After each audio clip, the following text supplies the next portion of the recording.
Olá de novo, boa tarde, caros participantes do grupo Taubaté SP. Bom, essa vai ser a nossa segunda live, né, deste domingo, dia 11, porque estamos atrasados. E agora a gente vai falar sobre Shakespeare, né? William Shakespeare, no inglês, né, chamado de O Bardo, né? Quando você escuta falar de Shakespeare, o que lhe passa na cabeça? Poesia, livros, obras, inteligência, né? Shakespeare, ele é chamado de o maior dramaturgo de todos os tempos. Inclusive, a sua obra ela é muito grande. Ele escreveu 38 obras que depois foram transformadas em peças, mas são livros gigantescos. Fora 154 sonetos. Ele escreveu mais soneto do que todos os outros sonetistas. Fora as obras que ele escrevia. E assim foi. Hoje em dia os teatros do mundo lotam por causa das peças shakespearianas. Mas será que ele escreveu mesmo tudo isso?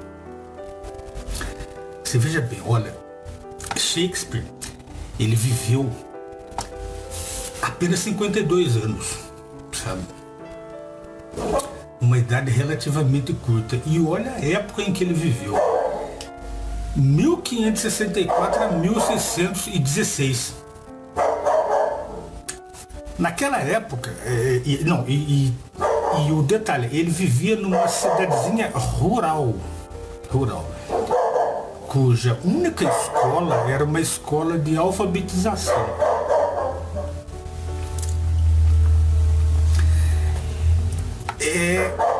O Shakespeare, ele vivendo nessa cidadezinha rural, ele passou os seus primeiros 20 anos da vida ajudando seu pai no açougue. E ele não frequentou a escola. Tem lista naquela escolinha lá, tem lista de alunos daquela época dele, mas ele não estava no meio.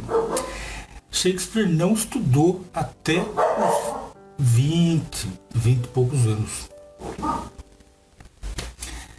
E depois disso, ele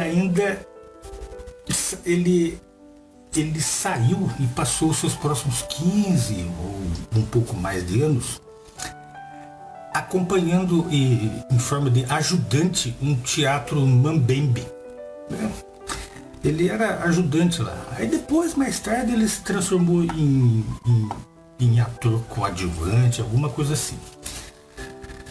Sabe, olha. Ou seja, Shakespeare, ele era um trabalhador. E ele trabalhou, certo? Quando ele se casou em 1582 com a Anna Hathaway. E ele teve 3 filhos. A Anna Hathaway, ela era analfabeta. E os seus 3 filhos, que era um filho, que depois ele perdeu, e 2 filhas. Os 3 eram analfabetos, né? Pode uma pessoa assim que viveu 52 anos nessas condições ter escrito a obra que lhe é atribuída? Depois eu vou colocar aqui embaixo 2 links para que vocês possam ler mais detalhadamente. Aqui falando assim fica meio difícil, mas se você ler, aí você vai ver. Olha, examinando a enorme obra shakespeariana escrita em diferentes estilos, o que indica vários escritores e não só um, fica quase que impossível colocá-lo como o escritor dela. Por exemplo, você pega a obra Romeu e Julieta e Tristão e Isolda, são 2 obras diferentes. Como que um escritor pode ter 2 ou mais estilos diferentes de obras?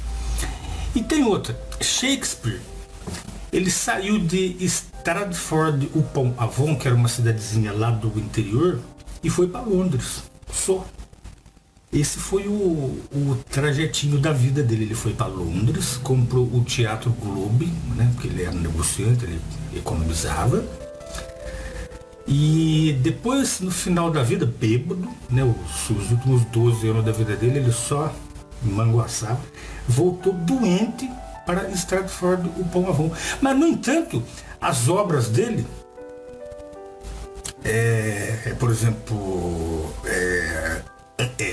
em Antônio e Cleópatra, fala sobre aventuras marítimas, fala sobre impérios, fala sobre as cortes imperiais lá dos impérios do Oriente, fala sobre a corte francesa, a corte alemã, a corte inglesa. Será que Shakespeare, para escrever sobre essas cortes, e não escrevia errado, ele teria que ter participado dessas cortes, certo? Mas ele não participou. Antigamente era proibido as pessoas comuns até mesmo entrarem nos palácios, né? Vocês vão ler também nesses links que eu vou te passar, que também Shakespeare, ele deixou a herança, né? Ele deixou algumas, assim, os seus bens para uma das suas filhas, né? Vocês vão ler lá. E dentre esses pertences não havia nenhum livro, né? O maior escritor de todos os tempos não tinha nenhum livro em casa. Mas isso vocês vão ler agora, tá? Porque eu falando aqui vai ficar muito complicado. A gente pode discutir isso daí mais tarde numa próxima live onde eu me preparo melhor, certo? Aí eu falo melhor sobre este assunto baseado naquilo que está escrito nos links que eu vou deixar aqui na descrição deste grupo, tá? Forte abraço a todos.